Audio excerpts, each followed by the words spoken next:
I am going to introduce Dr. Michèle duPlessis-Hay before she presents her paper. Before we start, I just want to remind you that the session is being recorded and that it will be distributed on our social media platforms. All right, so I've known Dr. Michèle duPlessis-Hay for a number of years. In fact, she was my lecturer in my third year and then in my honours year as well. So she is a senior lecturer in the Department of English at Northwest University at the Potchefstroom campus. She teaches Renaissance through to 19th century literature and classical influences on English literature. Michèle completed her honours degree in ancient history at Wits University in 1990. The following year, she enrolled for her M.Lit at Oxford University in the UK. She later returned to Wits and completed her PhD titled That Hideous Strength by C.S. Lewis, the preparation of annotated critical edition in 2013. Her current research interests include Renaissance literature, particularly the work of Ben Jonson, the Inklings, and C.S. Lewis, influence and imitation, and textual explication. As I said, I came to know Michèle when she was my lecturer in 16th and 17th century literature during my undergrad and postgraduate years. I apologize, Michèle, I was never a very good student of 16th and 17th century literature. And during my honours studies, I came to know Michèle as an avid Terry Pratchett and Star Wars fan, which I think formed the basis of our friendship. And she is also an accomplished fencer and a Gymkhana participant. But today, Michèle will guide us through her experiences regarding the accessibility of J.R.R. Tolkien's fantasy writing to university students in the South African context. Thank you very much, Michèle. Thank you, Hunter, and thank you for the invitation to present this paper. I'm not going to make you watch me while I read. I'm going to try and share a slideshow with you.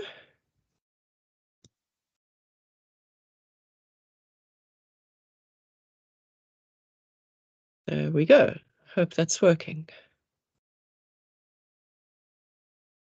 Yes, it's working perfectly. Thank you. Okay, brilliant. Thank you. This paper appeared in a special edition of the journal English in Africa, edited by Cheryl Ann Michael and entitled Reading the Classics in South Africa. Now, I must admit that I was not one of their first choices for contributors. I was invited very late when another contributor had let them down.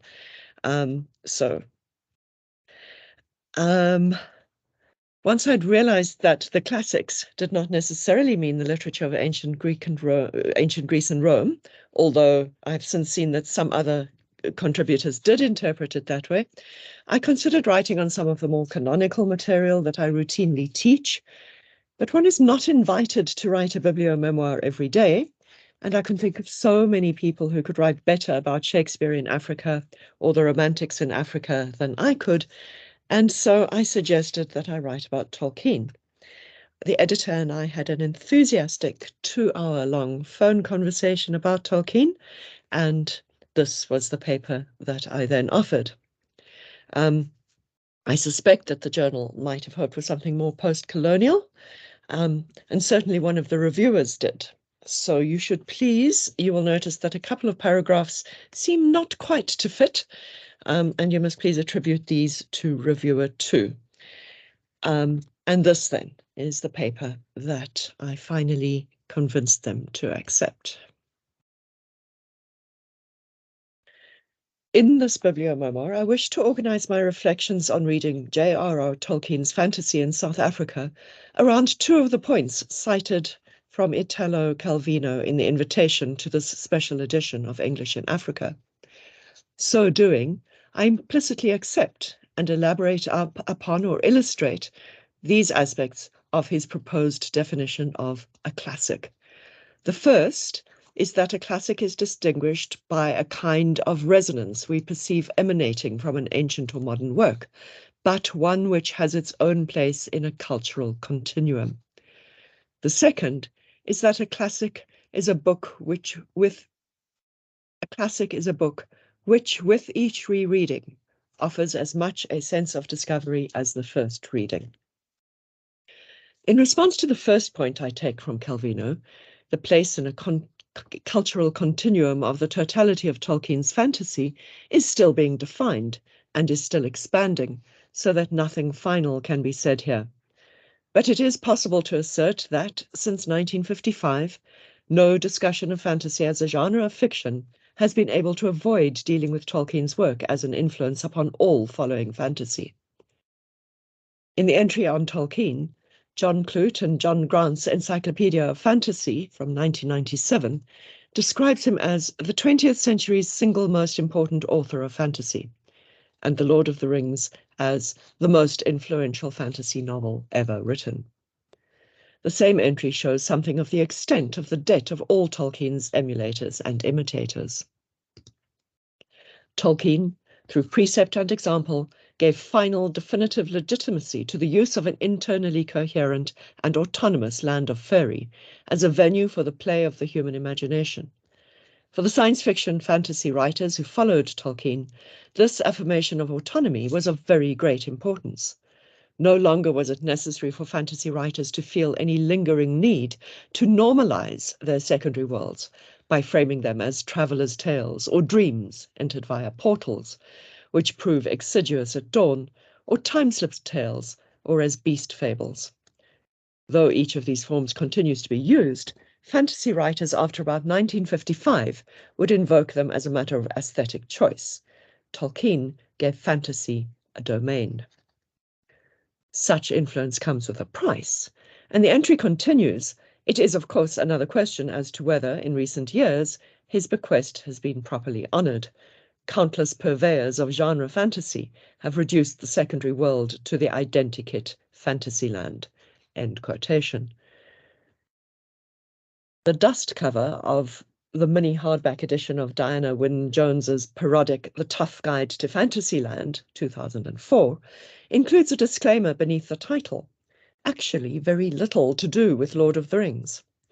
This is clearly a humorous response to the fact that the success and influence of The Lord of the Rings means that it is set in what we now think of as the paradigm secondary world, but that it need not be discussed at the same time as its debased imitations. Neil Gaiman satirically looks back to a time before genre fantasy, to the mid-1920s, as a time when people enjoyed writing those sorts of things, fairy tales intended for adult readers, before there were fantasy shelves in the bookshops, before trilogies and books in the great tradition of Lord of the Rings. Terry Pratchett observes, the roots of fantasy go far deeper than mere dragons or elves, and it's a shame that writers now spend so much time in the consensus high fantasy universe. You know the one. It is hard to imagine how any future fantasy author could be free of a debt to Tolkien, evolving interrelated languages as a secret vice, then creating a world in which speakers of those languages could live within the histories that allowed the languages to evolve and diverge. It was only then that Tolkien went on to write stories in diverse forms and genres, including poetry, creation myth, chronicle, children's tale, and heroic romance, and publishing only some of these for the delight of readers and the profit of publishers. Successful emulation and competition on a large scale under such circumstances seems exceedingly difficult. Those who enrich the fantasy bookshops now use the freedom Tolkien gave them, but they use it to do other things, or to do things otherwise than Tolkien. Tolkien's work generally, and specifically The Hobbit, 1937 and 1966, and The Lord of the Rings, 1954 to 55, certainly has its own place in a cultural continuum.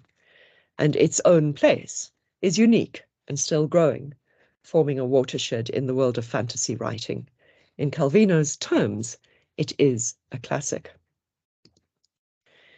Having established that Tolkien's fantasy has classic status, and that its importance arises from its deeply grounded and well-realized world building, I shall, in the remainder of this discussion, provide my responses to the second point that I take from Calvino.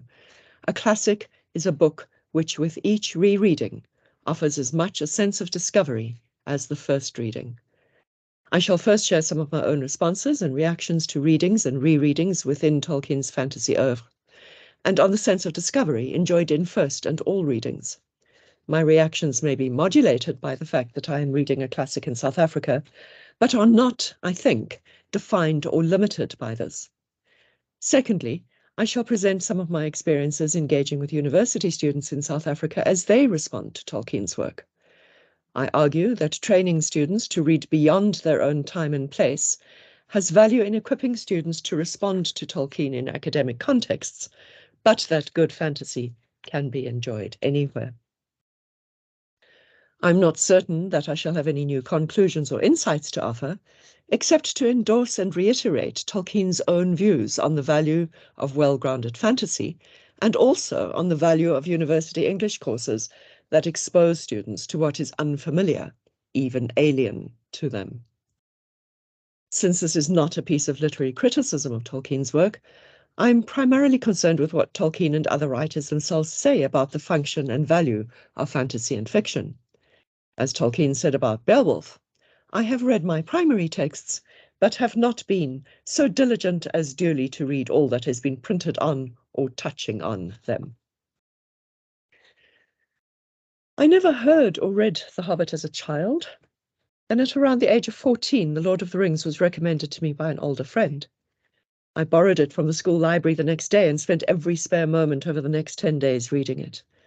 I was a voracious reader, and especially fond of science fiction, detective fiction, historical fiction, and adventure stories.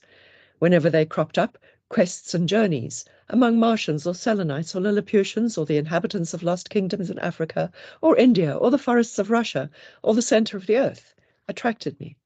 Something that involved a quest, fantastic beings, and an earthly but unknown landscape engaged my imagination powerfully. The earthly but unknown landscape is important.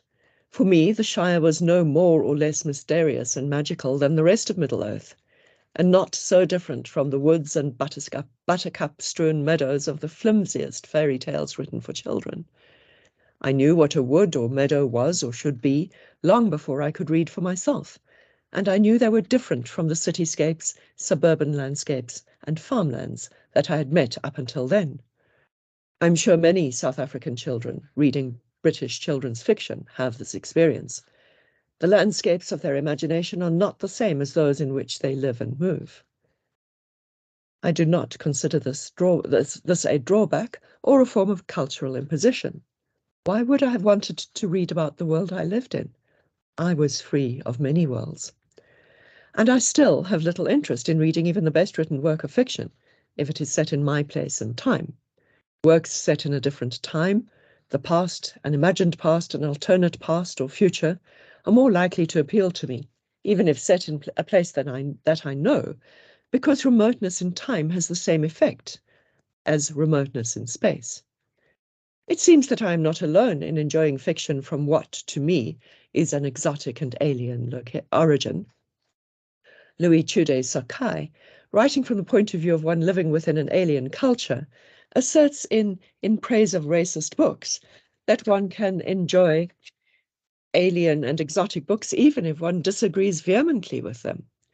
He records that as a student he found anti-racist books tedious. Highlighting her unhappy deracination, Chude-Sakai nonetheless goes on to endorse a comment by Jean Rhys. I'll conclude by quoting one of my favorite racists, also shaped by migration in the Caribbean, Jean Rhys. It's a surprisingly sentimental insight from a writer legendary for tragic battles against purity and belonging. Reading makes immigrants of us all. It takes us away from home, but more important, it finds homes for us everywhere. Reading fiction from other cultures, places, and times can enlarge the range of places where we feel at home. However, there is more to the attraction of The Lord of the Rings than an exotic landscape known to me in other fiction but not in my ordinary life. Pratchett felt it despite the fact that for him, on first reading, he found the hobbits walking through a landscape which was pretty much like, end quotation, the landscapes of his own experience. He was impressed by the feeling of being inside the story, and by the maps and runes, and presumably by the sense of depth that they engendered.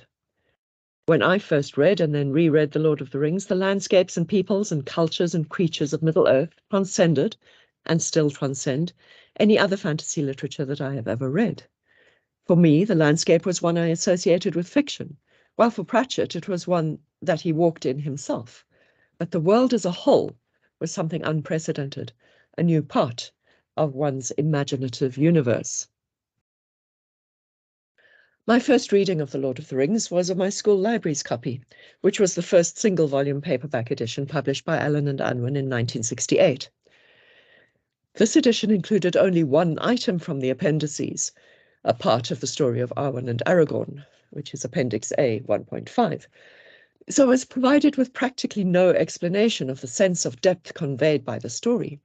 That pleasure came, I suppose, a few months later, when I bought my own copy.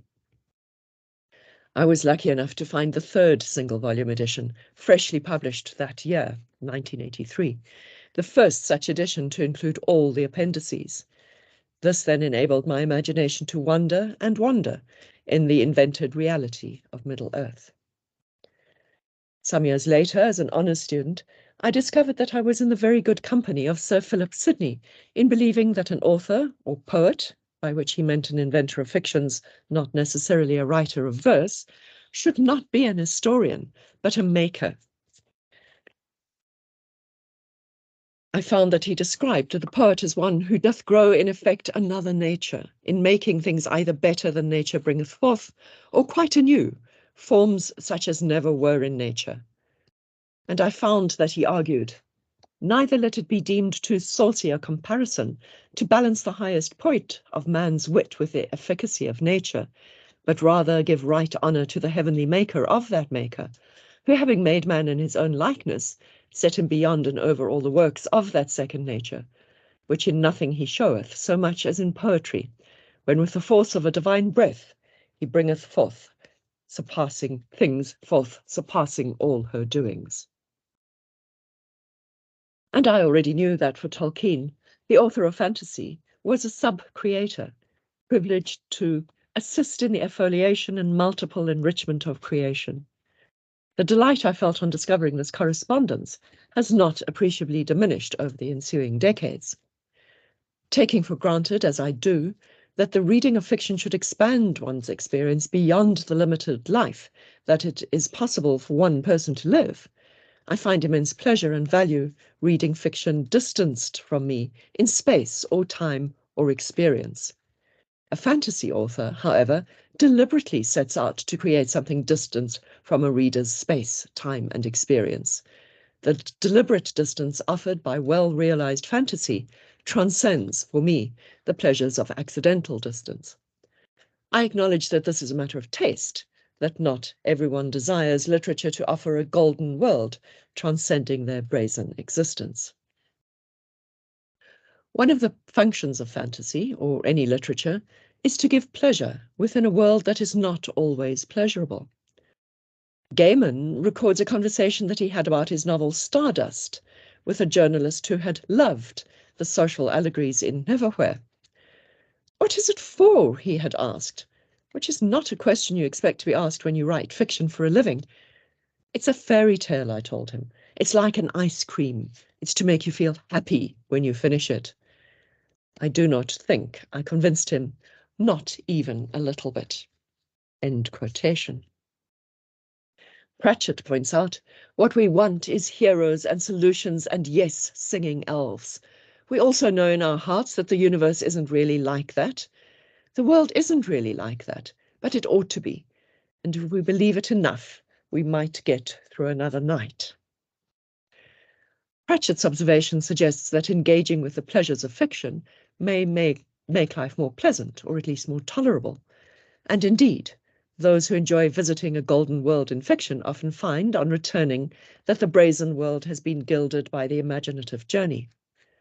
Tolkien argued that this was because simple and fundamental things, are given a new life by being treated fantastically or even by being embedded in fantasy. Pratchett says of fantasy, at its best, it is truly escapist, but that being taken away is not enough. He says, the best stuff does take you somewhere. It takes you to a new place from which to see the world. The implication is that one returns from the pleasurable escape and returns with new insight. What insights one desires or values or experiences is probably a matter of personal predilection.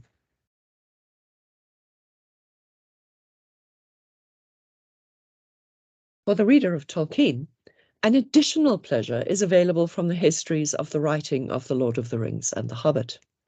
This throws light on an extraordinary creative process, which is a different kind of pleasure from that given by the works themselves. It is delightful to contemplate the tentative beginnings, the false starts, the characters that appear and of whom the author claims to have known no more than the reader at that moment, the impression that the story tells itself through the author, rather than being told by him. Not all acts of literary creation work out in this way, but Tolkien certainly worked as though he was a kind of conduit for a pre-existing story, and he mentions this more than once in his letters. Nevertheless, it is an additional and extremely great pleasure, separate from that of reading and rereading The Hobbit and Lord of the Rings, to contemplate the appendices to The Lord of the Rings, the history of Middle-earth, John D. Raytliff's The History of the Hobbit, and the various tales, in various stages of completeness or finality, of the time before the Third Age, the Silmarillion, Unfinished Tales, and the Children of Hurin. The sense of depth is there, as I found the first time I read The Lord of the Rings, even for the reader who knows or wishes to know no more. And Christopher Tolkien acknowledges that such readers may exist. But there is also rewarding material for the reader who does wish to know further, and in this Tolkien's admirers are now more fortunate than those of the decades immediately following the publication of The Lord of the Rings. Moving from the pleasure afforded by the sense of grounded fullness of Tolkien's work as fantasy, I wish to share some of the particular elements that please me. To take just The Lord of the Rings, each reading offers both new discoveries and returns to old delights. One old favourite is the passing mention of the western reaches of the Swanfleet River, where countless swans housed in a land of reeds. Cannot say why this specific phrasing pleases me so much, but no word could be changed without diminishing my enjoyment. The pleasure is sometimes more complex than delight in felicity of expression. When Eomer parts from Aragorn, Legolas and Gimli, saying, "So many strange things have chanced, that to learn the praise of a fair lady under the loving strokes of a dwarf's axe will seem no great wonder," the combination of the high medieval flavour of praise of a fair lady with an axe-wielding dwarf is unexpected and amuses me. Indeed, Eomer himself appears to be amused and self-mockingly bewildered. I like him the more for responding to Gimli in this way. Neither Gimli nor Eomer forgets this matter. Eomer would gladly learn better of Lothlorien and the elves, and has his opportunity when he returns to Minas Tirith to bring Theoden's body home in a new age of Middle-earth, after Aragorn and Arwen have been married, and when all the elves of Lothlorien and Rivendell who accompanied her are still in Gondor. We have a moment of high, unsullied courtesy and courtliness, like Camelot at its best, and fleeting, also like Camelot at its best. When they all sat at table in Merethrond, the great hall of feasts, Eomer beheld the beauty of all the ladies that he saw, and was filled with great wonder. And before he went to his rest, he sent for Gimli the dwarf, and he said to him, "Gimli, Glóin's son, have you your axe ready?" "Nay, lord," said Gimli, "but I can speedily fetch it if there be need." "You shall judge," said Eomer, "for there are certain rash words concerning the lady in the Golden Wood that lie still between us, and now I have seen her with my eyes." "Well, lord," said Gimli, "and what say you now?" "Alas," said Eomer, "I will not say she is the fairest lady that lives." "Then I must go for my axe," said Gimli. "But first I will plead this excuse," said Eomer. "Had I seen her in any other company, I would have said all that you could wish. But now I will put Queen Arwen Evenstar first, and I am ready to do battle on my part with any who deny me. Shall I call for my sword?" Then Gimli bowed low. "Nay, you are excused for my part, lord," he said. "You have chosen the evening, but my love is given to the morning, and my heart forebodes that soon it will pass away forever." End quotation. I find it impossible to quote a shorter excerpt and still hope to convey the courtly medieval flavour, like something out of Sir Thomas Malory, of this exchange. In fact, it is like chapter 13 in book 9 of Caxton's version of Malory's Le Morte d'Arthur, where knights disagree concerning which lady is fairest, but finally agree that they need not fight, all with perfect verbal politeness. Sir Meliagance asserts, "I will prove and make good that Queen Guinevere is the fairest lady and most of beauty in the world." Sir Lamorak responds that Queen Morgause of Orkney is the fairest queen and lady that beareth a life.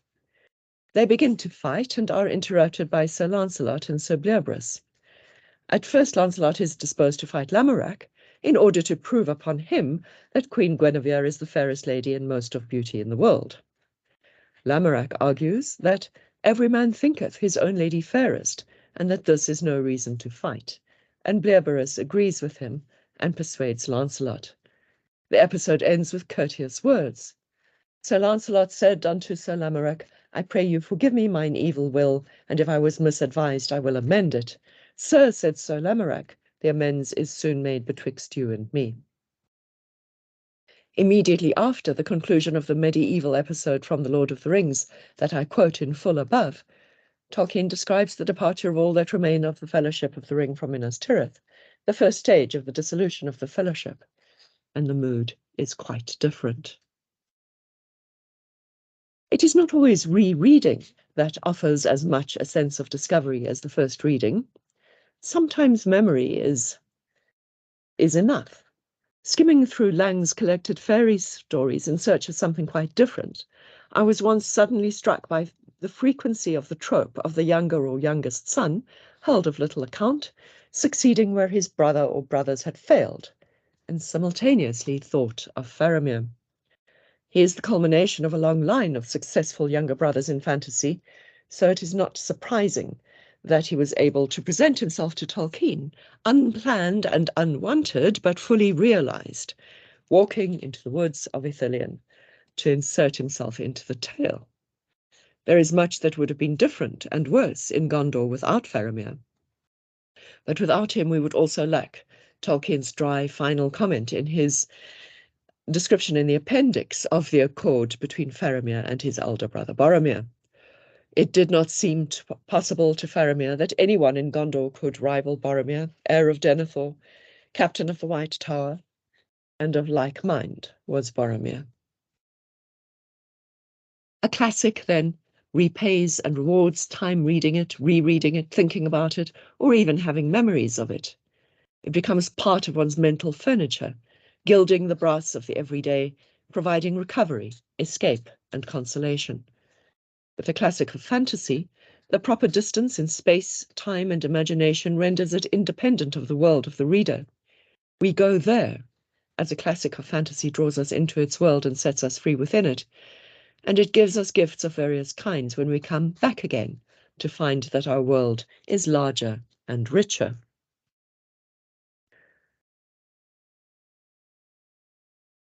Granted that some literary works are, in some way, classics, questions arise and have arisen for well over a century about the place of classics in English literature curricula.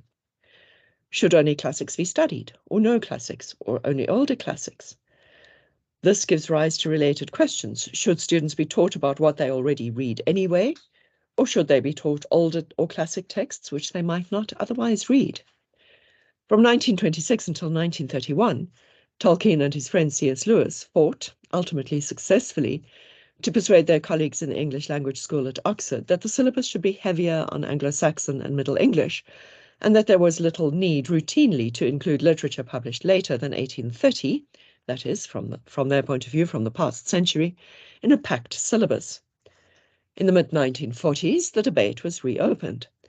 Tolkien was initially persuaded to allow that Victorian literature should re-enter the syllabus and was involved in drafting proposals to this effect. Lewis was not persuaded, and in the end, Tolkien voted successfully against his own proposals.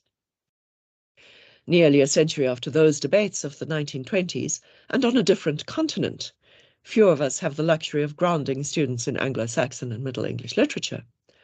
1830s in some universities far earlier than the earliest texts taught.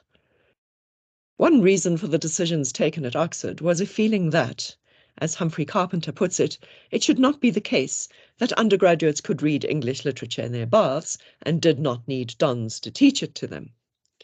A student trained only in the literature of his or her place and time only splashes in the shallows of what the study of English literature can offer. Moreover, the errors and unexplored assumptions underlying contemporary writing are frequently invisible. They are clearer in older work, and discovering this inculcates a healthy skepticism. A student trained in what is difficult, even alien, remote in place and time, will be able to apply that training to other difficult topics, as well as to what is near and accessible, and will come closer to achieving a balanced critical approach in all reading.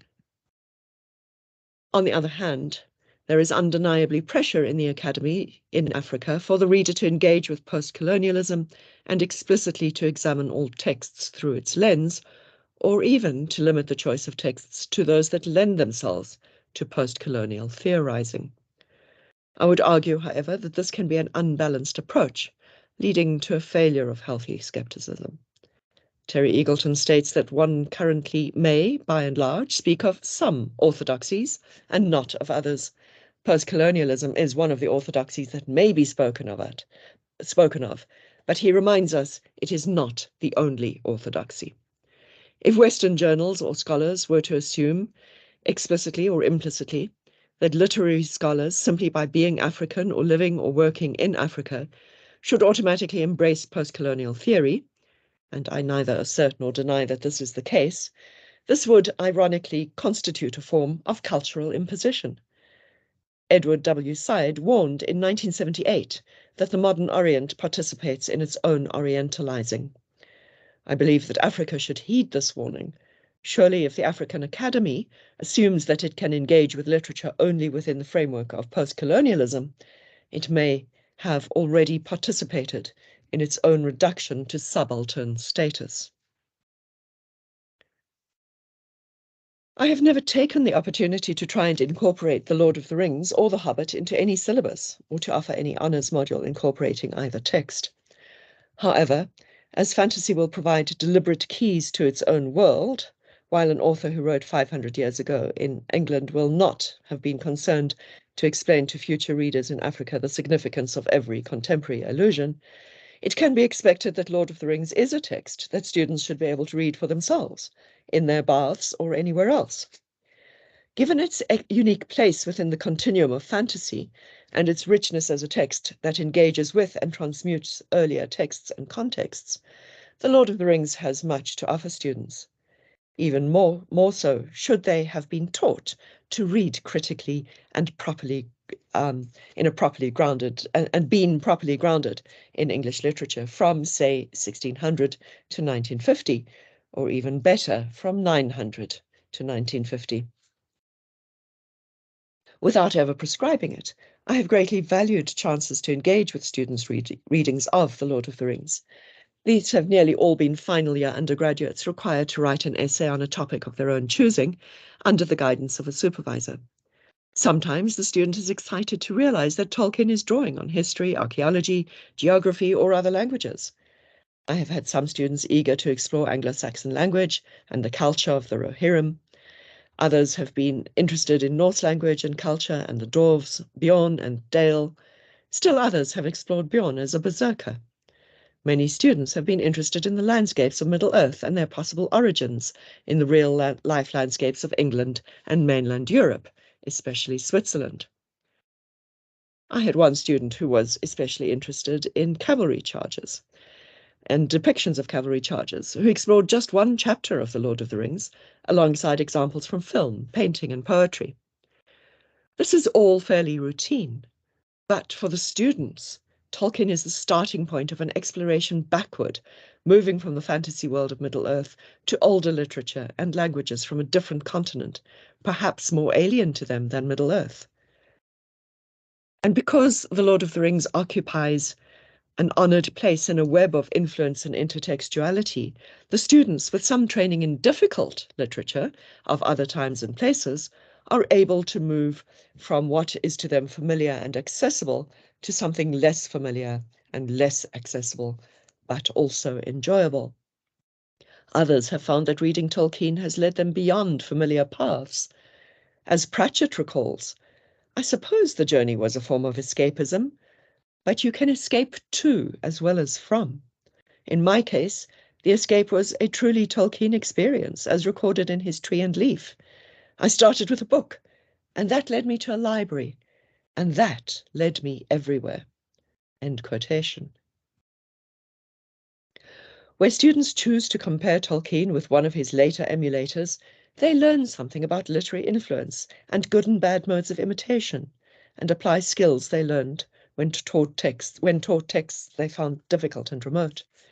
More than one student has noticed that friendship is an important element in The Hobbit and The Lord of the Rings. When erotic love is so much a part of what they read for the syllabus, poetry, fiction, or drama, it is truly interesting to see them engaging with another and important form of human interaction. This is especially true when the interaction is shown between non-human characters, and especially when the characters represent different peoples. The difficulties and delights of friendship are more sharply highlighted when we consider the friendship of Legolas and Gimli than when we look at Merry and Pippin. Exploring relationships amongst the various peoples of Middle-earth, my students learn more about being human in our world. One honors student, having observed the inadequacies of so many of Tolkien's successors, was interested in what made Tolkien's secondary world so sincere, his own perfectly chosen word. His conclusions were not surprising, but they were diligently worked out and exemplified carefully and in detail from the works studied. This student's first conclusion was that the strength, truth, and sincerity of The Hobbit, The Lord of the Rings, and even the Silmarillion arise from the fact that the secondary world, with its landscapes and languages, preceded the stories. Tolkien's most ingenious trait is to have a world so rich with detail that his most popular stories could merely hint at the expansive backdrop from which they themselves were born. End quotation. His second conclusion was based on close studies of two central locations in the stories of the Third Age, the Shire and Rivendell. He found that these places gain reality and solidity from being rooted in and derived from Tolkien's primary reality, and that this grounded setting facilitates the way in which the fantasy is both applicable to primary reality and enriches, in which the fantasy is both applicable to primary reality and enriches and defamiliarizes the reader's response to primary reality. No doubt much of my pleasure in supervising this project arose from seeing reasons articulated for my, by then decades old, amazed response to the rich and grounded setting of The Lord of the Rings when I first read it. I did not impose this on the student. It arose from his own inquiries about what made Tolkien's fantasy more sincere than that of so many of his emulators. Engaging with students, engaging with the relationship between Tolkien's fantasy and their worlds is interesting because they are navigating a form of fiction that they find easy and accessible, one that requires them to draw on their own primary worlds, early and later works of fiction, and Tolkien's own primary world. This is enabled by the fact that by the time they are final year undergraduates and new postgraduates, they have acquired some knowledge of English literature from other times and other places than their own, as well as the literature of their own time and place. They have developed expertise and acquired tools for thinking about literature and its many contexts, and have learned to cope with contexts that are alien to them. If, for political reasons, students of English literature in Africa come to be taught only the literature of post-colonial Africa, only what is close to them in space, time, experience, and imagination, this will be an impoverishment. I do not think students with such training will easily be able to respond articulately to The Lord of the Rings, although they may perhaps still read a classic with pleasure in Africa.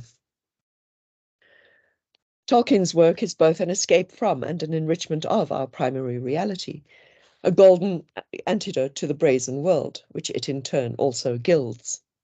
Reading a classic not centered in Africa, while in Africa, perhaps yields different rewards than reading it in its place of origin, but they are no less than the rewards of reading a classic in its place of origin. They may indeed be greater, because the reader's mind is challenged more by the difference. My primary reality is enriched by the contemplation of real landscapes other than the ones I habitually see, presented in fiction. How much more exciting is the triple relationship of the Shire, England, and the plains of Southern Africa.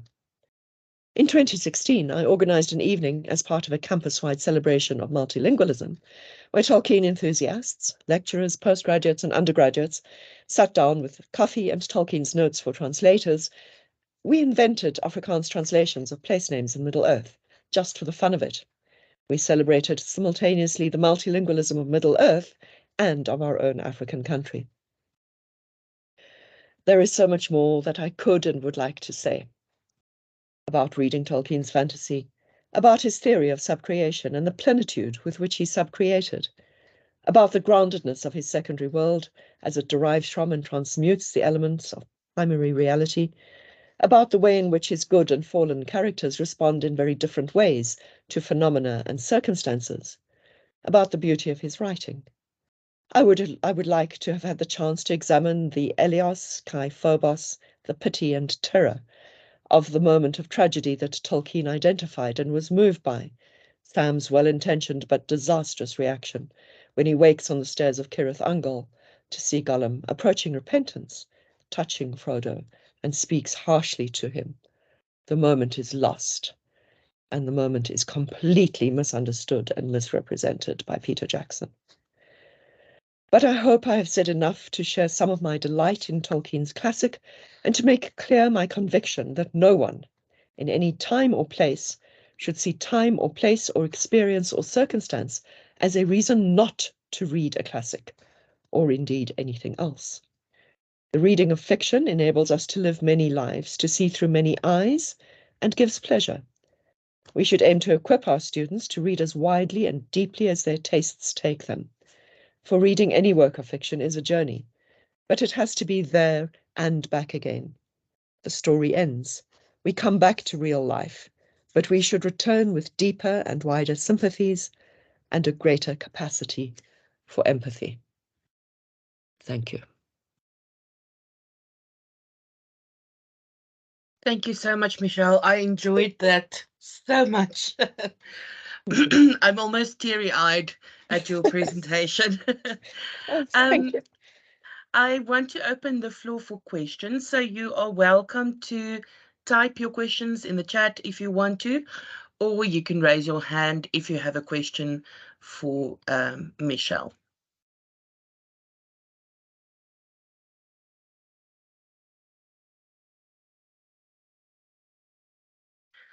Maybe I should start just just because I'm very interested in kind of the intersection between film and novel and so on.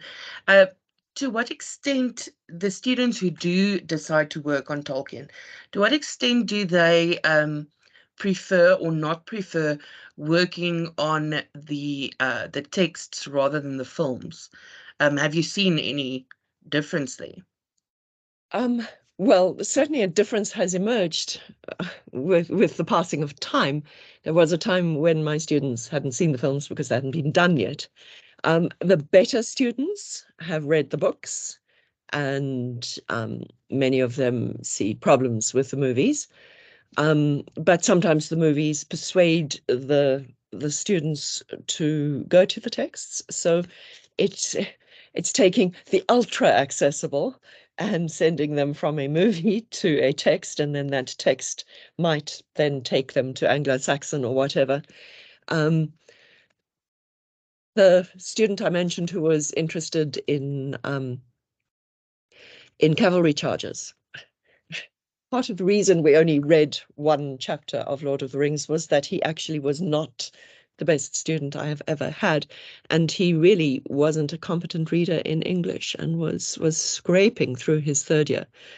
And so we devised a project where he could work within what he was competent to do. So he looked at the charge of the Rohirrim at the Pelennor fields in the movie, one chapter in the book, and then the charge of the Light Brigade in poems and in paintings. So there, definitely, I had this very frustrating experience of a student who liked Tolkien but actually hadn't read Tolkien. I do currently also have a bet going with one of our graduate assistants that he will read Lord of the Rings instead of just relying on the movies, if I will give Eragon another try. I'm not convinced that I'm going to enjoy reading Eragon, but I've committed. Well, fair enough, fair enough. Yeah. Okay, thank you. I gave up on Eragon when, on the first page, the author told me that somebody's eyebrows were above his eyes. I thought, this is too much description. Yeah, no, really, too much there. Oh, thanks, Michèle. All right. Anyone else with a question? I'm pretty sure Tinus is going to have a question.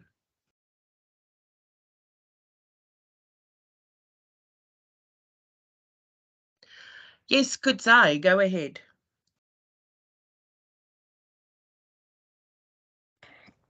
Good afternoon, all. Thanks for the interesting presentation. My kind of point of entry into this discussion is on you mentioned the idea that certainly post-colonial scholars tend to kind of restrict themselves or their students to post-colonial texts. So from that, I have some interest in the work of somebody like Zex Mda, and quite often it's characterized as magical realism, or some of the texts at least are characterized as magical realism. Now, the texts, the classics, as you describe them here, Tolkien, for instance, is accessible perhaps to certain kinds of students who have got who have had exposure or the cultural capital to engage with those kinds of texts. Now, if I was to ask a question, it would be, how do we say, for instance, prepare students who come from backgrounds where they are doing first additional English or first additional language English and do not necessarily have ready exposure to Shakespeare or even earlier texts? How do we make fantasy accessible to them?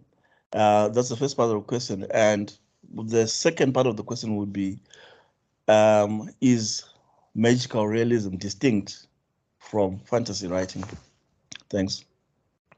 Gosh, okay. Thank you for an interesting and multi-layered question. If I sounded as though I was asserting that post-colonial critics only want to study post-colonial texts, that was not intended. I just suggested that it was a potential danger, that they might end up concentrating only on such texts or texts that lend themselves to such reading.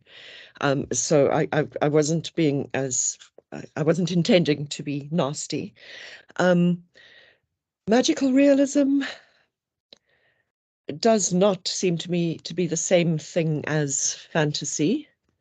I'm not quite sure what it is or what it's intended to do, but I think it is related to the emergence of surrealism. And the problem with magical realism and with surrealism is that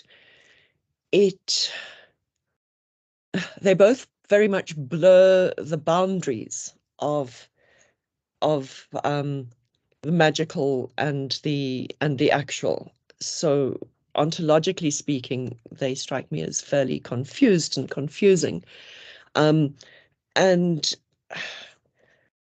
they don't seem to exist for to do that for satirical purpose or anything. It seems to be a kind of look what I can do approach. But I'm not in sympathy with either of these traditions, so maybe I'm maligning them.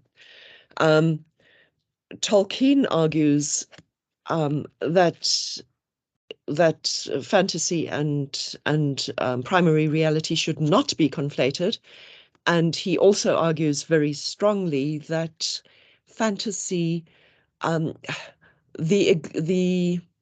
reality of the fantasy world should never be called in doubt,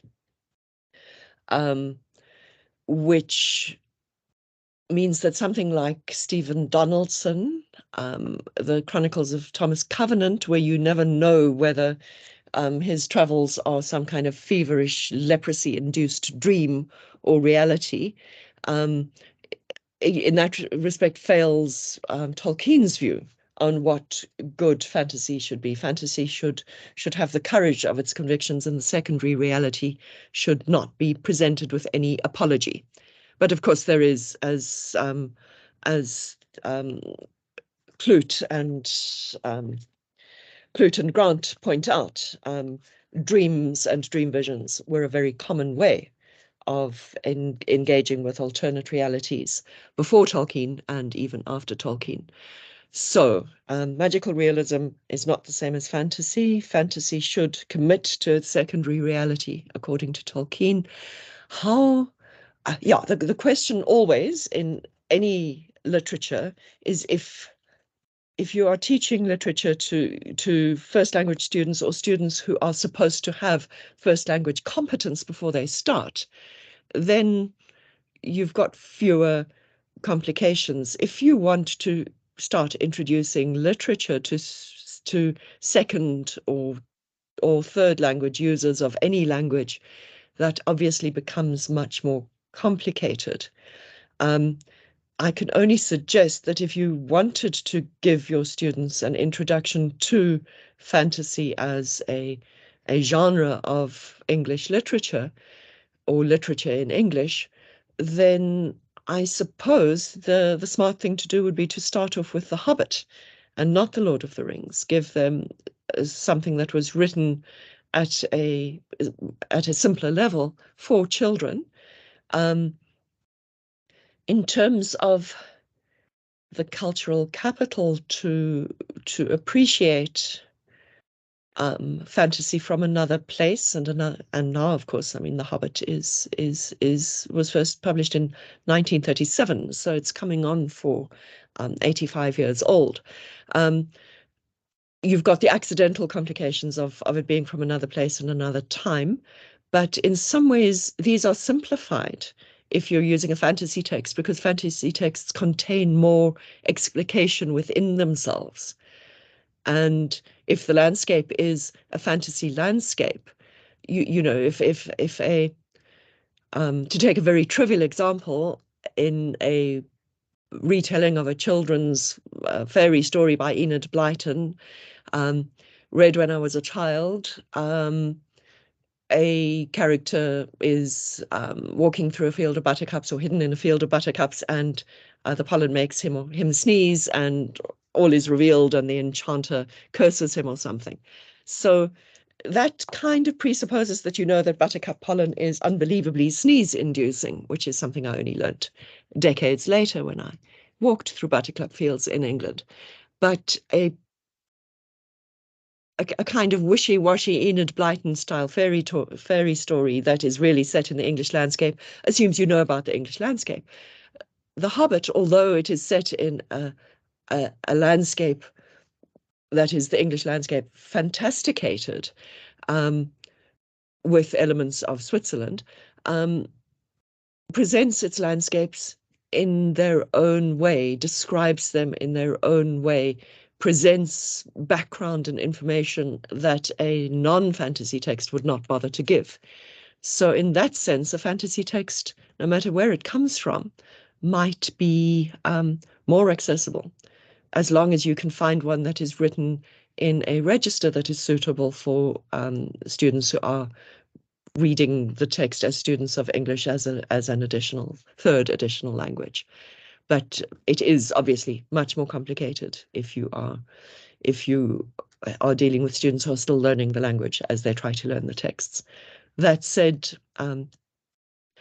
you know, sort of full immersion in the target language is always a good thing.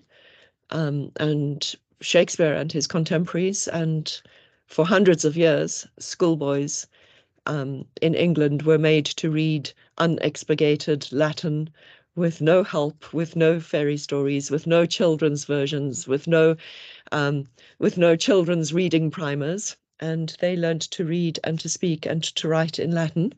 And that continued all across Europe, in all countries of Europe until about the 18th century. People were functioning at the level of diplomacy and academia in their second language because they were dumped in as schoolboys and forced to learn the language. Sorry, that was a very rambling answer. I hope I've given you something that might be useful. Yes, thank you very much. Actually, I was just thinking as you were responding that Mda himself doesn't like the use of the term magical realism, but perhaps we can give others a chance to engage. Thanks again for your question. Thank you. Thanks, Kudzai and Michèle. Anyone else that wants to ask Michèle a question? Not seeing any hands at the moment. Oh, there we go. Tinus. I predicted it, didn't I? Okay, Tinus, go ahead. Thank you. Yes, thanks, Hunter. I mean, I must at least ask one question as one of the most prominent Tolkien geeks in the audience. A few years back, I had the distinct delight of teaching a third-year seminar on the Silmarillion. Wow. And all of my students were bona fide Tolkien geeks. So we had a wonderful, I mean, we basically uncovered, I asked questions about race and racialization across the Silmarillion. And for example, we put the lie to the myth that elves or the high elves are all blonde and blue-eyed, going through the genealogies showing, well, actually the overwhelming majority are described as having dark hair, and eye color is often not specified, all of that sort of stuff. It was fun. It was fun. And we talked about whether orcs are racialized. I mean, as you know, that's a long-standing debate in Tolkien studies, whether he should be considered racist for the depiction of orcs. I sort of tried to guide students through that without imposing my view, although I have views. And we talked about the Easterlings and so forth and so forth. But what I'm thinking about recently, and what I would like you to share your thoughts on, if you have any, is the rise of what some people call urban fantasy. In my own spare time, I've become a huge fan of Jim Butcher's The Dresden Files. It is, for me, absolutely fantastic urban fantasy. I've not been able to piece together what a seminar for third-year students would look like. It has the challenge of being set in our world, which is familiar at one level, but not set in South Africa or Africa. But it can engage curious questions about gender and a variety of other, like woke politics and so forth. But I'm not a lit scholar first and foremost. I'm a critical race scholar.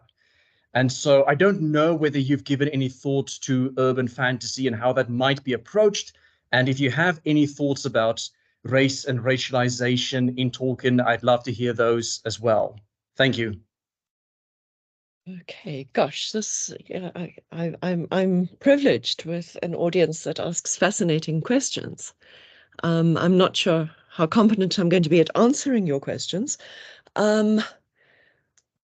Tolkien said in a letter, or in a couple of letters at a couple of times, he said that every race in The Lord of the Rings is basically an aspect of the human, because as a human being, he can only do that. So the elves are sort of humans with mortality taken out of the equation, and dwarves are humans with a particular subset of possible human attitudes emphasized. But he emphasizes that the orcs are not.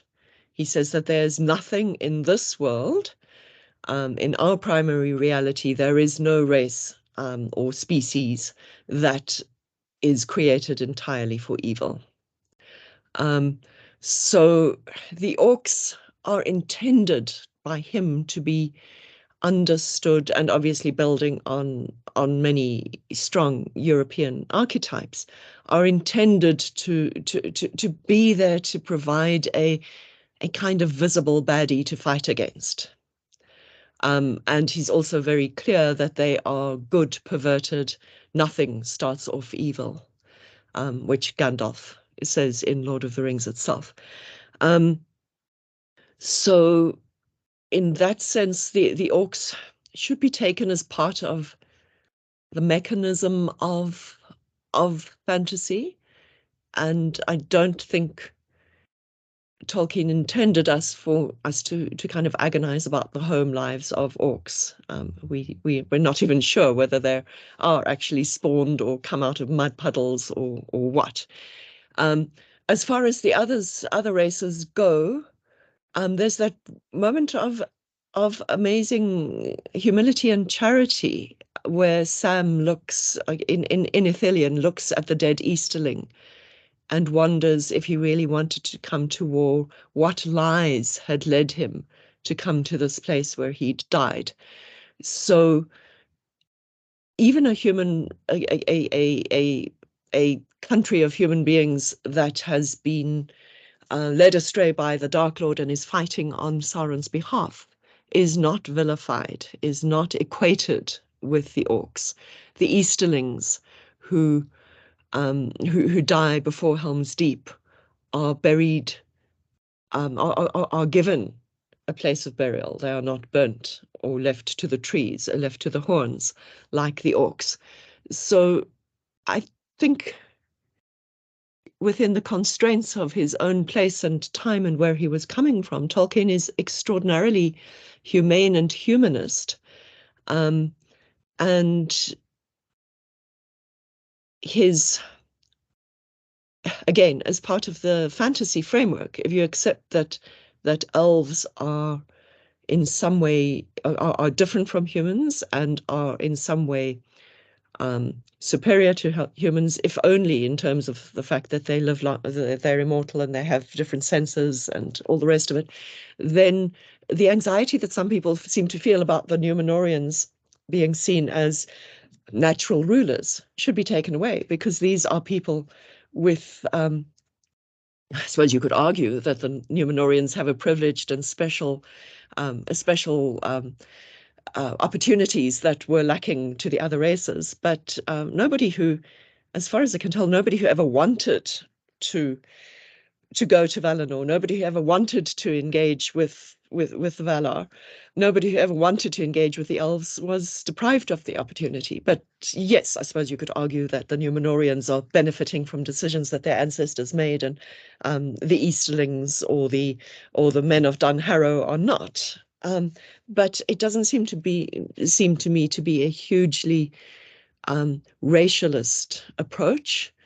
Again, given the standard tropes of fantasy, you kind of, if you want the return of a king to be the highlight of your story, you do need to commit to a worldview within that story that suggests that some people should be king and some people should not. So those are my vague thoughts. As far as urban fantasy is concerned, I haven't read the author you mentioned.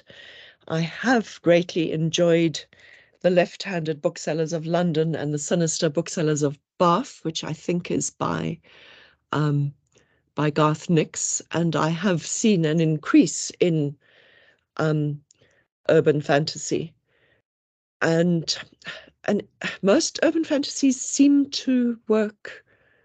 I don't know if you agree with me, with a kind of system where you've got two intermingled worlds. Neil Gaiman, of course, gives us similar things in some of his stories. So you have these interleaved and intermingled worlds where one place is, a place is sometimes London and you're sometimes beneath London or something like that. This seems to me very, very dependent on location. And it's hard to imagine how you could write urban fantasy based in a new city. How would you an urban fantasy based in London, where every place name in London has hundreds of years of history, seems to give more scope for bringing in archetypes and fantasy tropes than, say, trying to write a how would you write an urban fantasy based in Bloemfontein? Although if you could go further back and find sort of indigenous stories around Bloemfontein, that might be quite exciting. But the notion of interleaved realities in a given place is actually nothing new. It's implicit in Spenser's Fairy Queen, where the landscape is both England and fairyland at the same time.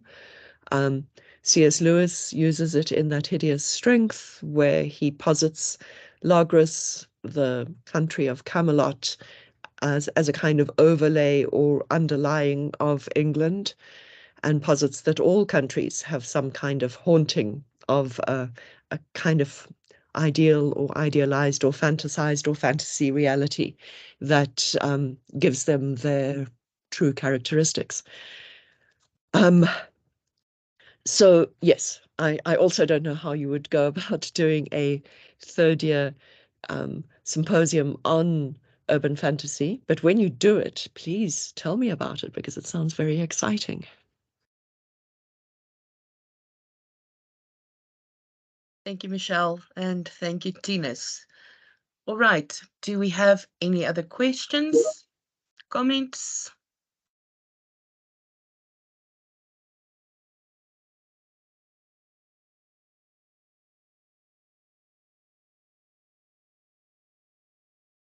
Okay, so if we don't have any other questions or comments, thanks, Elderlies.